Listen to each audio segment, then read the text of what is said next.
Hello hi नमस्कार, आप सुन रहे हैं जागरण पॉडकास्ट की फटाफट खबरें। मेरा नाम है साक्षी सिंह। आज तारीख है 22 फरवरी की और दिन है गुरुवार का। बुलेटिन की शुरुआत करेंगे वेदर अपडेट के साथ। दिल्ली में ठंड अब विदाई की ओर है, इसलिए मंगलवार के मुकाबले बुधवार को आंशिक गिरावट के बावजूद न्यूनतम और अधिकतम तापमान सामान्य के करीब रहा। मौसम विभाग की माने तो अभी सप्ताह भर सुबह शाम हल्की ठंड रहेगी, जबकि दिन के समय धूप खिली रहेगी।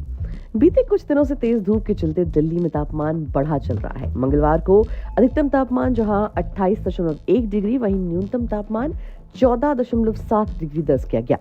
ये दोनों ही सामान्य से 3 डिग्री ज्यादा थे, लेकिन बुधवार को अधिकतम तापमान 26.9 डिग्री दर्ज किया गया, जो सामान्य से 1 डिग्री ज्यादा है। न्यूनतम तापमान 12.2 डिग्री दर्ज किया गया, जो सामान्य है। दिल्ली में सबसे ज्यादा ठंड इलाका मुंगेशपुर रही, जहां न्यूनतम तापमान 11.6 डिग्री दर्ज किया गया, जबकि सबसे गर्म पीतमपुरा रहा, जहां का अधिकतम तापमान 27.5 डिग्री दर्ज किया गया। बढ़ते हैं अगली खबर की तरफ।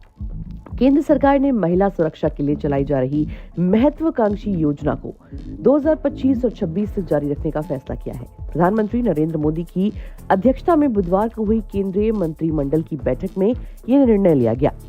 आधिकारिक विज्ञप्ति के मुताबिक परियोजना पर होने वाली कुल व्यय 1189.72 करोड़ रुपए में से 885.49 करोड़ रुपए गृह मंत्रालय अपने बजट से प्रदान करेगा, जबकि 294.23 करोड़ रुपए निर्भया फंड से दिए जाएंगे। ये योजना 2021 और 22 से चल रही है। कैबिनेट ने गृह मंत्रालय के इसे जारी रखने के प्रस्ताव को मंजूरी प्रदान की है। इसके अनुसार किसी देश में महिलाओं की सुरक्षा कई कारकों पर निर्भर करती है, जिसमें सख्त कानून के जरिए कठोर निवारण, न्याय को प्रभावी तरीके से पहुंचाना, समय पर शिकायतों का निवारण और पीड़ित महिलाओं को सुलभ तरीके से संस्थागत सहायता मुहैया कराना शामिल है। विज्ञप्ति में कहा गया कि भारतीय दंड संहिता, दंड प्रक्रिया संहिता और भारतीय साक्ष्य अधिनियम में संशोधन के माध्यम से महिलाओं के खिलाफ अपराधों में से संबंधित मामलों में कड़ी रोकथाम की गई है। वहीं उत्तर प्रदेश में सपा और कांग्रेस के गठबंधन के बाद गौतम बुद्ध नगर लोकसभा सीट की स्थिति भी साफ हो गई है। ये सीट सपा के खाते में गई है। यहां से सपा गुर्जर प्रत्याशी पर दांव लगा सकती है। सूत्रों की माने तो भाजपा द्वारा पश्चिम उत्तर प्रदेश में जाटों को तवज्जो देने के बाद सपा ने गुर्जरों पर डोरे डालने शुरू कर दिए हैं। सपा का पहले रालोद के साथ संगठन था, इसीलिए पार्टी को जाटों के वोट मिलने की उम्मीद थी। रालोद का गठबंधन अब भाजपा के साथ हो गया है। इस कारण सपा का अब पूरा फोकस गुर्जरों पर हो गया है।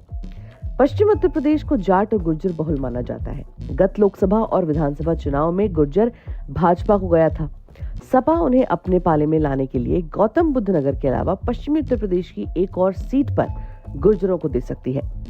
वहां से सरधना के विधायक अतुल प्रधान को मैदान में उतारा जा सकता है।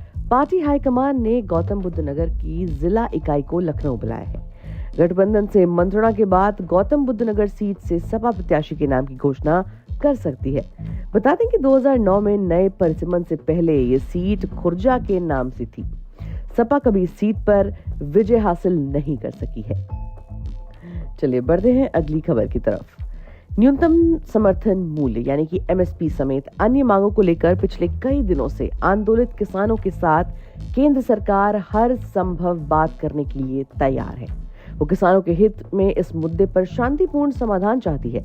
अभी तक 4 दौर की वार्ता के बावजूद आंदोलन पर अड़े किसानों को केंद्र ने 5वें दौर की बातचीत के लिए आमंत्रित किया है और साथ ही शांति बनाए रखने की भी अपील की है। केंद्रीय कृषि एवं किसान कल्याण मंत्री अर्जुन मुंडा ने बुधवार को कहा कि सरकार एमएसपी की मांग, फसल विविधीकरण, पराली और पिछले आंदोलनों के दौरान किसानों के विरुद्ध दर्ज एफआईआर को हटाने जैसे मुद्दों पर बातचीत के लिए राजी है। उसके बाद केंद्रीय मंत्री अनुराग ठाकुर ने यह भी कहा कि सरकार पहले भी किसानों से बातचीत के लिए तैयार थी और आज भी तैयार है और भविष्य में भी उनके मुद्दों पर चर्चा के लिए तैयार रहेगी। वो हमारे भाई हैं। कृषि मंत्री मुंडा ने किसानों से अपील ऐसे वक्त की है जब हरियाणा पंजाब सीमा पर शंभू और खनौरी बॉर्डर पर हालात तनावपूर्ण बने हुए हैं। सरकार के आग्रह की अनदेखी करते हुए आंदोलित किसान जेसीबी मशीन और ट्रैक्टर ट्रॉलियां लेकर दिल्ली की ओर कूच के लिए प्रयासरत हैं। कृषि मंत्री ने प्रदर्शनकारी किसानों से शांति बनाए रखने और समाधान तलाशने के लिए बातचीत में शामिल होने की अपील की है। वहीं नवे रायसीना डायलॉग का आज दूसरा दिन है। ये सम्मेलन 23 फरवरी तक चलेगा। बुधवार को ग्रीस के पीएम किरियाकोस मित्सोटाकिस ने बतौर चीफ गेस्ट इसमें भाषण दिया। वो 2 दिन के भारत दौरे पर हैं और आज इसका आखिरी दिन है। रायसीना डायलॉग 2024 की थीम चतुरंग है, यानी कॉन्फ्लिक्ट, कॉन्टेस्ट, कोऑपरेट और क्रिएट। चतुरंग असल में भारत में शुरू हुआ एक खेल है जिसे शतरंज और मकरक जैसे खेलों का पुराना स्वरूप कहा जाता है। इसमें 4 सेनाएं होती हैं। इसमें हाथी सेना, रथ सेना, घुड़सवार और पैदल सेना शामिल होती है। पहले दिन विदेश मंत्री एस जयशंकर ने रायसीना डायलॉग में जुड़ने के लिए ग्रीस के पीएम को धन्यवाद कहा। भूमध्य सागर के क्षेत्र में भारत की बढ़ती रुचि हमारे निरंतर विकास का एक अहम पहलू है। इसमें भारत ग्रीस साझेदारी निश्चित तौर पर एक आधार के रूप में काम कर सकती है।